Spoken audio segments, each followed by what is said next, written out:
दोस्तों बहुत बहुत स्वागत करता हूँ हमारे यूट्यूब चैनल एग्रो स्टडीज में। दोस्तों आज की इस वीडियो में बात करने वाले हैं introductory agrometeorology and climate change के क्वेश्चन पेपर के बारे में बात करेंगे।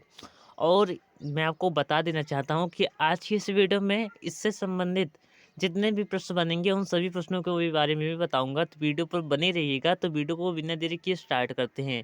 देखिए ये हमारा 2021-22 का पेपर है और मैं जो क्वेश्चन बताऊंगा वो लगभग 3 ईयर, ठीक है, 3 ईयर जो आपका पिछले वर्ष का जो था, ठीक है, उसको एनालाइज करके मैं आपको क्वेश्चन बताऊंगा जो वेरी इंपॉर्टेंट रहेंगे। तो वीडियो को बिना देरी किए स्टार्ट करते हैं और इस वीडियो को शुरू से एंड तक देखिएगा। स्टार्ट करते हैं। मैक्सिमम मार्क 50 नंबर 3 हावर्स का आप लोगों का क्वेश्चन पेपर होता है, ठीक है। इसमें दिया गया है वर्षा एवं वर्षा की प्रचंडता। तो वर्षा क्या होता है दोस्तों, आपको को बताना है कि वायुमंडल में इससे जो जल कड़े होती है, ठीक है, वो मेघ कणों के द्वारा पृथ्वी पर जो गिरती है उसी को ही हम बोलते हैं वर्षा बोलते हैं।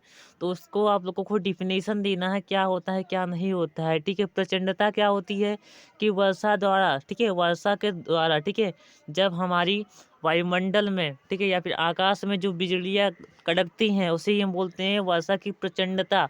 इसे बोलते हैं ना, जो बरसते हैं, जो जो गरजते हैं, ठीक है, जो बादल जो गरजते हैं उसी को बोलते हैं प्रचंडता बोलते हैं। समझ गए होंगे दोस्तों। इसके बाद नेक्स्ट आता है आपका द्रव वर्षण के रूप। द्रव वर्षण के रूप, तो द्रव वर्षण के कौन कौन से रूप है। तो पहले हमारा आ गया कि हमारा क्या आ गया, हमारा वर्षा वाला वर्षा आ गया, ठीक है, पहला वर्षा आ गया, ठीक है। इसके बाद हमारा क्या आ सकता है, शीत लहर आ गया, शीत आ गया। इसके बाद क्या आ गया, ओस आ गया। तो ये सब क्या है, हमारा ओस वर्षण के रूप है। वर्षण का मतलब ही होता है दोस्तों बारिश होना, ठीक है। वर्षण का मतलब होता है कि पृथ्वी पर, ठीक है, वायुमंडल से मेघों द्वारा वर्षा होना, तो उसी को बोलते हैं वर्षण बोलते हैं। नेक्स्ट आपका आता है जलवायु क्या है। तो जलवायु हमारी जो होती है, ठीक है, वो आमतौर पर देखिए हमारी पृथ्वी पर, ठीक है, जो जलवायु होती है क्रमशः अलग अलग प्रकार की होती है। जलवायु एक दीर्घकालीन होती है, ठीक है। तो इसी के बारे में, जलवायु के बारे में आप जितना भी जानते हैं अपने बना कर लिख सकते हैं, बस आप लोगों को अच्छे से लिखना है। इसके बाद दिया गया हाइड्रोलॉजिकल साइकिल। देखिए आमतौर पर जो जल हमारा है, ठीक है, वो जीवधारियों के लिए आवश्यक अवयव है। लेकिन जो हमारा जो ग्लोब है यानी पृथ्वी जो है, इस पर हमारा जो जल चक्र होता है वो अबाध गति से चलता है। जल चक्र के संगठन की मैं बात करूं तो जल चक्र के जो स्वरूप होते हैं वो 3 स्वरूप होते हैं। पहला हमारा होता है वाष्पीकरण होता है, इवेपोरेशन होता है, ठीक है, वाष्पीकरण होता है। इसके बाद हमारा सेकंड पर हमारा होता है संघनन होता है। तो इसके बाद हमारा क्या होता है, वर्षण होता है। तो देखिए आमतौर पर देखिए जो हमारा क्या है, देखिए वाष्पीकरण क्या है।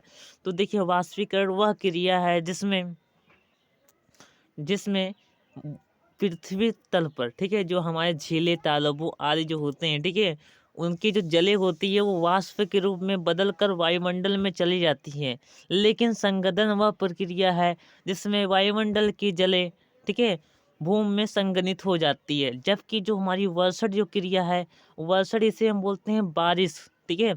तो बारिश वह क्रिया है जिसमें वायुमंडल में विराजमान मेघ है, ठीक है, मेघों के द्वारा पृथ्वी तल पर, ठीक है, पानी की बूंदें गिरती हैं, तो उसी को हम क्या बोलते हैं, वर्षा की बूंदें, वो सॉरी वर्षण बोलते हैं, ठीक है। नेक्स्ट आपका आता है सेक्शन ए पे।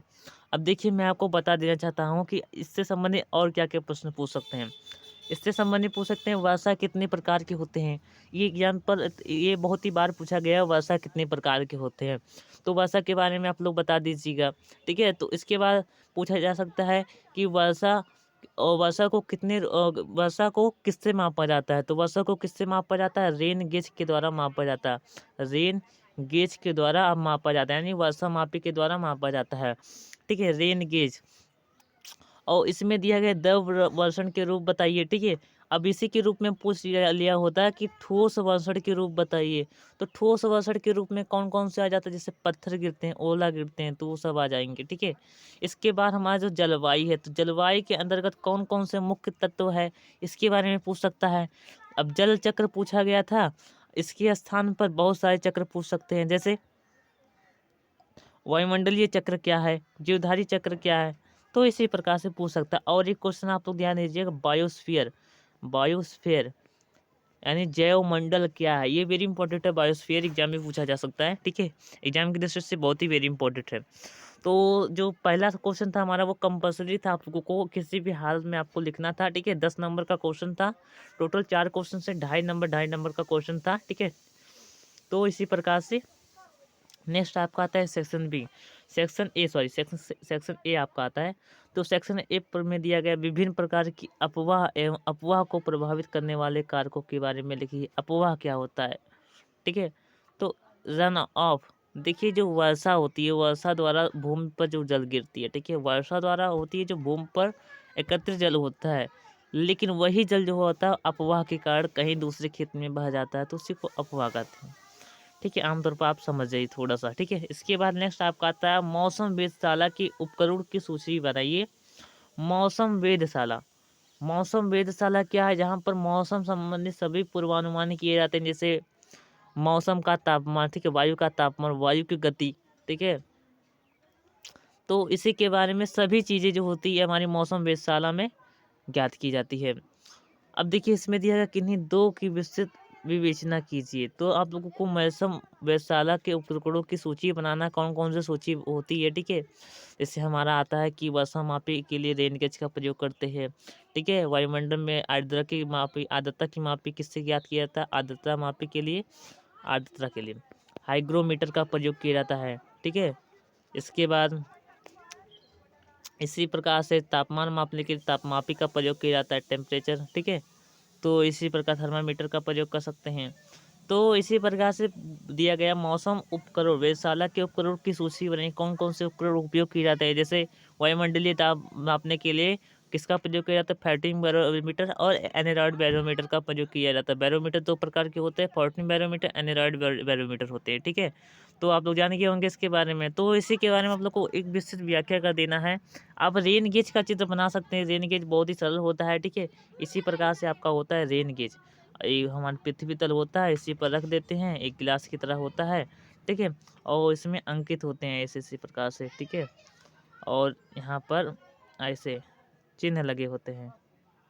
ठीक है, इसी प्रकार से चिन्ह लगे होते हैं। तो पृथ्वी तल द्वारा जितने जल गिरते हैं, ठीक है, तो वही जल जो होते हैं यहाँ पर अंकित हो जाते हैं। यहाँ पर इतना मिलीमीटर में अंकित हो गए हैं। ठीक है, और सेंटीमीटर भी होते हैं। तो इसी प्रकार से यहाँ पर पढ़ लिया जाता है कि कितने मिलीमीटर जब वर्षा बारिश हुई, कितनी मिलीमीटर, कितनी सेंटीमीटर हुई है। ठीक है, इसी के बारे में नेक्स्ट आपका आता है पृथ्वी पर जलवायु को परिभाषित कीजिए। जलवायु क्या है? क्लाइमेट क्या है? देखिए जलवायु जो है हमारा, ठीक है, क्लाइमेट, इसकी शब्द की उत्पत्ति क्लाइमा से हुई है। किससे हुई? क्लाइमे से हुई है, क्लाइमा से। ठीक है, और ये कौन सा वर्ड है? ग्रीक वर्ड है। ठीक है, आपको ध्यान दीजिएगा। इसको प्रभावित करने वाले कौन कौन से कारक है? तो जलवायु को प्रभावित करने वाले कारक में जैसे हमारा हो गया प्रकाश, वायु की गति, ठीक है, वायु तापमान,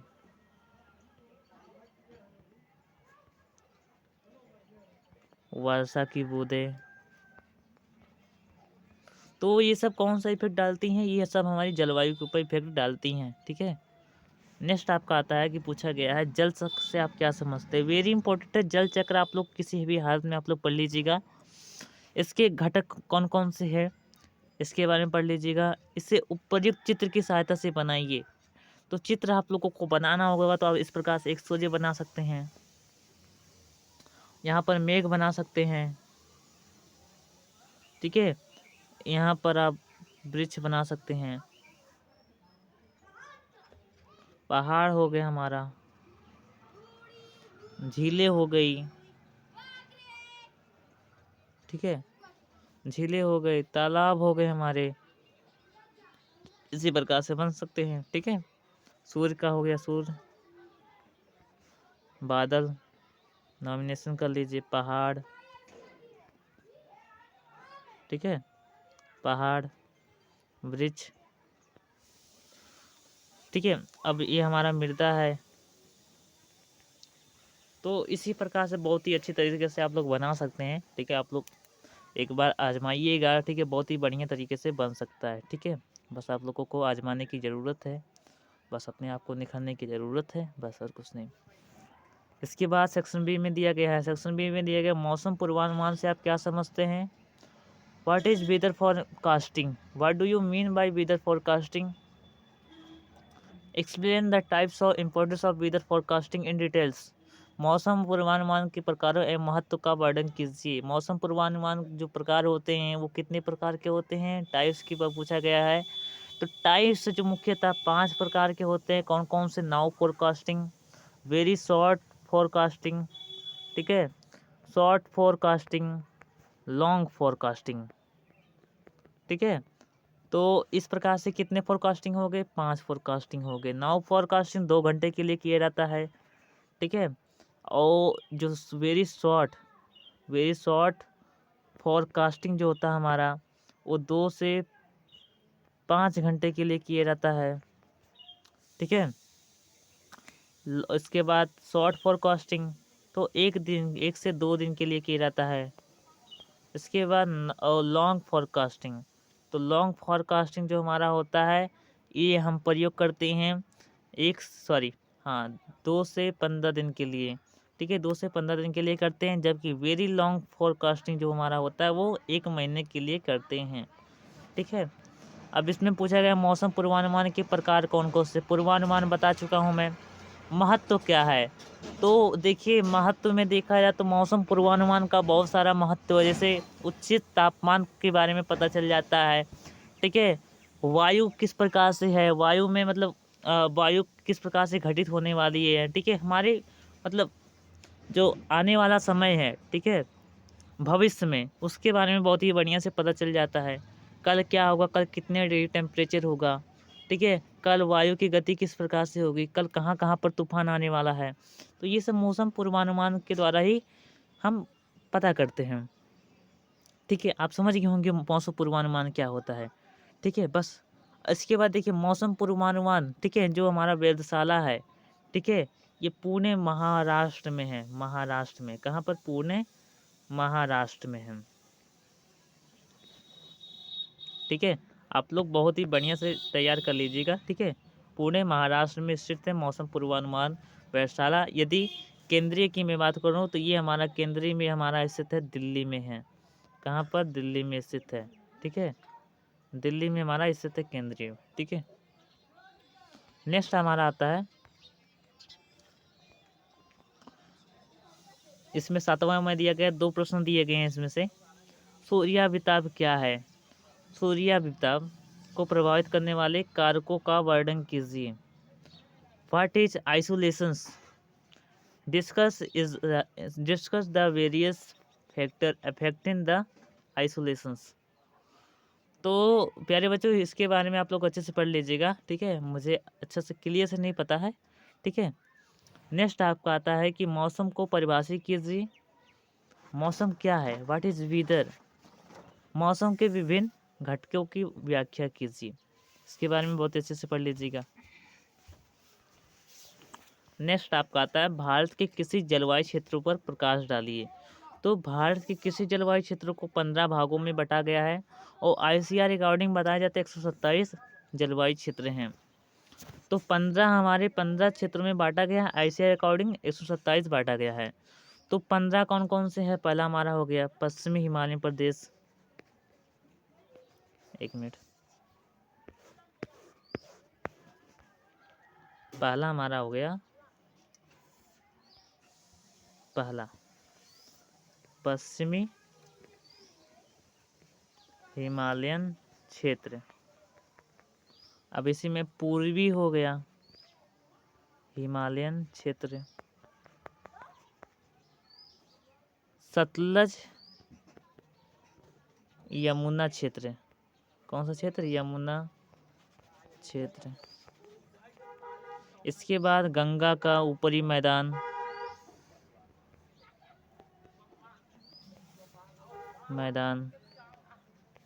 मध्य गंगा का मैदान हो गया आपका। पहले देखिए 1 2 3 4, 4 हो गए ना। इसके बाद 5 हो गए, ठीक है। इसके बाद 6वां मध्य गंगा का मैदान,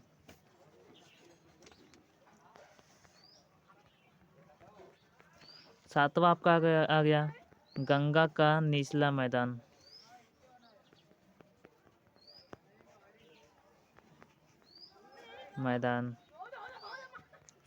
ये हो गया आपका। 8वें नंबर पर आपका आ गया अरावली एवं दक्कन का पठारी क्षेत्र।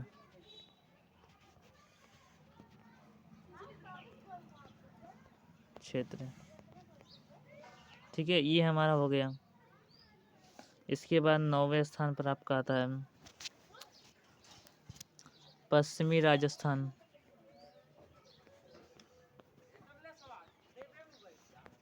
इसके बाद आपका आता है गुजरात का क्षेत्र।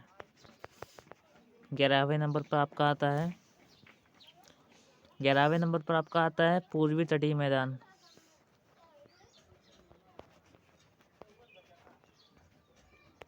इसके बाद आपका आता है 12वें नंबर पर पश्चिमी तटीय मैदान।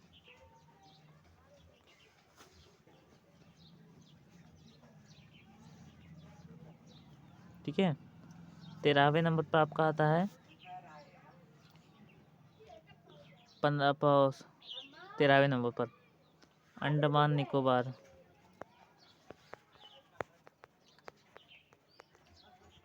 इसके बाद भी हमारा 14वें नंबर पर आपका आता है 14वें और 15वें नंबर पर आप लोग ध्यान से देख लीजिएगा। ठीक है, नेक्स्ट आपका आता है वर्षण को परिभाषित कीजिए एवं वर्षण के रूप लिखिए। अब देखिए, वर्षण को परिभाषित कीजिए तो वर्षण लिखेंगे। वर्षण वह प्रक्रिया है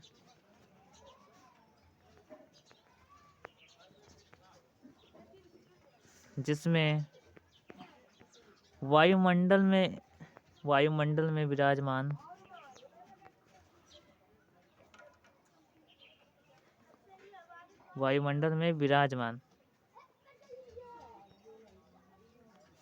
जो हमारे जल कण होते हैं, जो हमारे वाष्प कण होते हैं,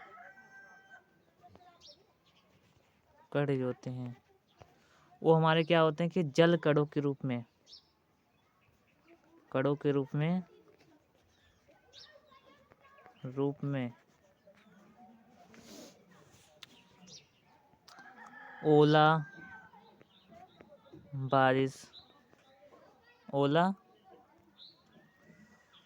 ओला हो गया जल इत्यादि रूप में। ठीक है, इत्यादि रूप में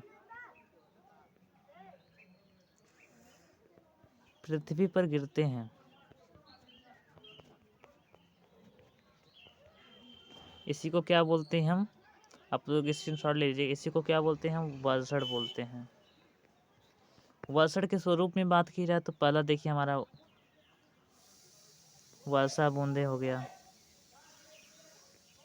आप लोग कमेंट में बताइएगा वर्षा बूंदे का आकार कितना होता है। दूसरा हमारा हो गया ओलावृष्टि। ओलावृष्टि से तात्पर्य है कि वायुमंडल में जो जलकण होते हैं वो ओला के रूप में पृथ्वी पर गिरते हैं। ठीक है, और वर्षा बूंदे का तात्पर्य यह है कि जो वायुमंडल में जो जलकण होते हैं वो वर्षा के बूंदे के आकार के रूप में, ठीक है, पृथ्वी तल पर गिरते हैं। तीसरा आपका आता है तुषार, इसे बोलते हैं कोहरा। ठीक है, इसे फोग भी बोलते हैं, तो इसी के रूप में गिरते हैं। ठीक है, नेक्स्ट आता है निम्नलिखित में से किन्हीं 4 पर टिप्पणी लिखिए। अब इसमें दिएगा वायुमंडलीय दाब, एटमॉस्फेरिक प्रेशर। तो ये आप लोगों को मालूम ही होगा कि पृथ्वी के चारों ओर वायुमंडल पाया जाता है। देखिए, हमारी पृथ्वी जो है, ठीक है, हमारी पृथ्वी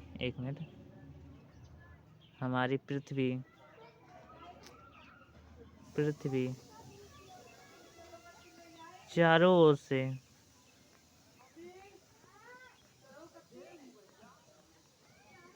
वायु के रूप में,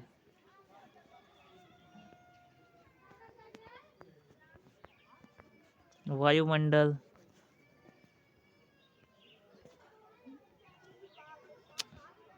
वायुमंडल से घिरी है।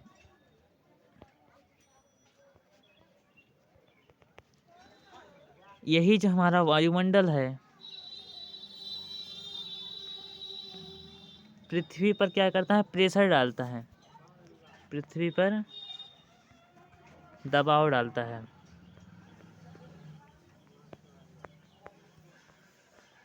इसी को हम क्या बोलते हैं, वायुमंडलीय दाब कहते हैं, दाब,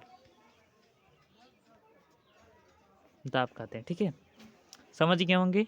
वायुमंडल पर पड़ने वाला जो दबाव होता है, ठीक है, पृथ्वी पर जो वायुमंडल द्वारा जो दबाव पड़ता है उसी को क्या बोलते हैं, वायुमंडलीय दाब बोलते हैं। वायुमंडलीय दाब ज्ञात करने या फिर पता करने का यंत्र, तो वायुमंडलीय जो दाब होता है, दाब, ये दो प्रकार के बैरोमीटर द्वारा किया जाता है। ठीक है, पता किया जाता है। जैसे हमारा पहला आ गया 14 बैरोमीटर, बैरोमीटर। दूसरा क्या हो गया, एनेरॉइड, एनेरॉइड बैरोमीटर। अब आप लोग बताइएगा पृथ्वी तल पर वायुमंडलीय दाब कितना होता है। ठीक है, नेक्स्ट पूछा गया था हमारा आर्द्रता। तो ह्यूमिडिटी के बारे में देख लीजिए, ह्यूमिडिटी क्या होता है वायुमंडल में। सॉरी, एक मिनट बता देता हूँ। ह्यूमिडिटी वायुमंडल में स्थित है,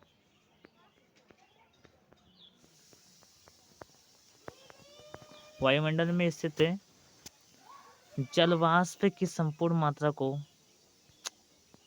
जलवाष्प की संपूर्ण मात्रा को, संपूर्ण मात्रा को क्या कहते हैं हम, ह्यूमिडिटी कहते हैं, ह्यूमिडिटी कहते हैं। ठीक है, ह्यूमिडिटी कहते हैं, यानी कि जो वायुमंडल में जो हमारा जलवाष्प पाया जाता है, ठीक है, तो उन सभी जो जलवाष्प पाए जाते हैं, ठीक है, उन सभी को, सभी की मात्रा को हम क्या बोलते हैं, ह्यूमिडिटी बोलते हैं। ह्यूमिडिटी मापने का यंत्र जो हमारा है वो क्या है, हाइग्रोमीटर, हाइग्रोमीटर, यानी जो जलवाष्प होता है वो हाइग्रोमीटर के द्वारा मापा जाता है। ठीक है, एक बार हिंदी में भी लिख दे रहा हूँ, हाइग्रोमीटर। ठीक है, समझ गए होंगे इसके बारे में, जलवाष्प क्या है। हाइग्रोमीटर नहीं, हाइड्रोमीटर होता है। हाइड्रोमीटर अलग है। ठीक है, नेक्स्ट आपका आता है वायु एवं पवन, एयर एंड विंड। तो देखिए, एयर एंड जो विंड होता है आपका, ठीक है, इसके बारे में आप तो जानते ही होंगे वायु का क्या होती है। ठीक है, वायु इस प्रकार से आप कुछ भी लिख सकते हैं वायु के बारे में। ठीक है, जो वायु एक रंगहीन, गंधहीन, ठीक है, स्वादहीन पदार्थ है जिसे हम अपनी नग्न आंखों से नहीं देख सकते हैं। ठीक है, और ये भी आप लिख सकते हैं कि हमारी जो वायु है उसे हम एहसास कर सकते हैं। क्या कर सकते हैं, एहसास कर सकते हैं। पवनों को भी आप इस प्रकार से लिख सकते हैं। ठीक है, नेक्स्ट आपका आता है लू एवं मिस्ट्रल। तो लू में देखिए, आप तौर पर देखिए, लू जो होता है हमारा, ठीक है, ये आम तौर पर ग्रीष्म ऋतु में सबसे अधिक होता है। ठीक है, लू का तात्पर्य यही है कि जो हमारा जो वायुमंडलीय जो तापमान होता है, ठीक है, वायु का जो ताप होता है वो अधिक हो जाता है। ठीक है, जिसके कारण हमें जो मतलब लू लगता है, ठीक है, बोलते हैं हमें लू लग रहा है। ठीक है, तो उसी को हम बोलते हैं लू बोलते हैं। अब देखिए, इसमें देख लीजिए मिस्ट्रल क्या होता है। तो मिस्टर को आप लोग समझ लीजिए कि इसे कुहासा बोलते हैं। आमतौर पर देखिए कि पृथ्वी तल पर, ठीक है, वायु जो होता है, ठीक है, वो क्या होता है कि मतलब आपके धुएं के रूप में चारों ओर छा जाता है, तो उसी को हम मिस्ट्रल बोलते हैं। ठीक है, नेक्स्ट आपका आता है चक्रवात। अब देखिए, चक्रवात बहुत ही बढ़िया पूछा गया, चक्रवात क्या है। तो देखिए, चक्रवात आमतौर पर चक्रवात की परिभाषा बहुत ही अलग अलग प्रकार से दी गई है, लेकिन आप लोग ध्यान दीजिए कि चक्रवात उस समय घटित होता है जहाँ पर केंद्र में, ठीक है, केंद्र में जो आपका दाब होता है, प्रेशर होता है, वो कम हो जाता है और चारों तरफ अधिक हो जाता है, तो उस समय हमें चक्रवात की उत्पत्ति होती है। और चक्रवात की भांति एक हमारा होता है कि एंटी साइक्लोन, ठीक है? एंटी साइक्लोन हमारा होता है, तो एंटी साइक्लोन भी हमारा बहुत ही बार पूछा जाता है, तो चक्रवात के अपोजिट ही हमारा एंटी साइक्लोन होता है। इसके बाद पूछा गया है ड्रॉट, ठीक है? यानी सूखा क्या है? तो सूखे की उस मतलब सूखे से तात्पर्य हमारा उस स्थान से है जहाँ पर वर्षा हमारी जो होती है 50 सेंटीमीटर से कम होती है, तो वहाँ पर हमारी सूखा की उत्पत्ति या फिर सूखा की स्थिति उत्पन्न होती है। सूखा से तात्पर्य हमारा अनावृष्टि से होता है, ठीक है? जहाँ पर वर्षा बहुत ही कम होती है या फिर होती ही नहीं है, तो वहाँ से ही वहाँ उसी को ही हम क्या बोलते हैं, सूखा बोलते हैं, ठीक है? तो इसी प्रकार से हमारा यहाँ तक क्वेश्चन हो गया, ठीक है? सो दोस्तों बहुत बहुत धन्यवाद वीडियो देखने के लिए शुरू से एंड तक। सो दोस्तों जल्दी नेक्स्ट वीडियो में मिलते हैं। नेक्स्ट वीडियो किस पर चाहिए आप लोग कमेंट करके ज़रूर बताइएगा, ठीक है? वीडियो देखने के लिए बहुत बहुत धन्यवाद। जय हिंद, जय भारत।